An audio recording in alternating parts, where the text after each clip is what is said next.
4 ಯುಗಗಳು. ನಮ್ಮ ಸನಾತನ ಧರ್ಮದಲ್ಲಿ 4 ಯುಗಗಳ ಉಲ್ಲೇಖವಿದೆ. ಈ 4 ಯುಗಗಳೆಂದರೆ 1. ಸತ್ಯಯುಗ, 2. ತ್ರೇತಾಯುಗ, 3. ದ್ವಾಪರ ಯುಗ, 4. ಕಲಿಯುಗ. ಆದರೆ ಈ 4 ಯುಗಗಳು ಎಷ್ಟು ವರ್ಷಗಳು ಮತ್ತು ಯಾವ ದಿನದಿಂದ ಈ 4 ಯುಗಗಳು ಪ್ರಾರಂಭವಾಗುತ್ತವೆ ಎಂಬುದನ್ನು ನಾವು ತಿಳಿದುಕೊಳ್ಳಬೇಕಾದದ್ದು ಬಹಳ ಮುಖ್ಯ. ಸತ್ಯಯುಗ. ಸತ್ಯಯುಗ, ಇದನ್ನು ಕೃತಯುಗ ಎಂದೂ ಕರೆಯುತ್ತಾರೆ. ಸತ್ಯಯುಗದಲ್ಲಿ ಒಟ್ಟು 17,28,000 ವರ್ಷಗಳಿವೆ. ಧರ್ಮಗ್ರಂಥಗಳ ಪ್ರಕಾರ ಸತ್ಯಯುಗವು ಅತ್ಯಂತ ಪವಿತ್ರವಾದ ಕಾರ್ತಿಕ ಮಾಸದ ಶುಕ್ಲ ಪಕ್ಷದ 9ನೇ ದಿನದಂದು ಪ್ರಾರಂಭವಾಗುತ್ತದೆ. ಇದನ್ನು ಅಕ್ಷಯ ನವಮಿ ಎಂದೂ ಕರೆಯುತ್ತಾರೆ. ಸತ್ಯಯುಗದಲ್ಲಿ ಧರ್ಮವು ಅದರ 4 ಹಂತಗಳ ಮೂಲಕ ಅಸ್ತಿತ್ವದಲ್ಲಿದೆ. ತ್ರೇತಾಯುಗ.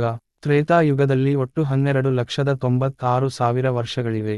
ಧರ್ಮಗ್ರಂಥಗಳ ಪ್ರಕಾರ ತ್ರೇತಾಯುಗವು ವೈಶಾಖ ಮಾಸದ ಶುಕ್ಲ ಪಕ್ಷದ 3ನೇ ದಿನಾಂಕದಿಂದ ಪ್ರಾರಂಭವಾಗುತ್ತದೆ. ಇದನ್ನು ಅಕ್ಷಯ ತೃತೀಯ ಅಥವಾ ಅಖಾ ತೀಜ್ ಎಂದೂ ಕರೆಯುತ್ತಾರೆ. ತ್ರೇತಾಯುಗದಲ್ಲಿ ಧರ್ಮವು ಅದರ 3 ಹಂತಗಳ ಮೂಲಕ ಅಸ್ತಿತ್ವದಲ್ಲಿರುತ್ತದೆ.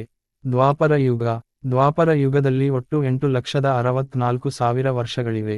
ಶಾಸ್ತ್ರಗಳ ಪ್ರಕಾರ ದ್ವಾಪರ ಯುಗವು ಮಾಘ ಮಾಸದ ಹುಣ್ಣಿಮೆಯ ದಿನಾಂಕದಿಂದ ಪ್ರಾರಂಭವಾಗುತ್ತದೆ.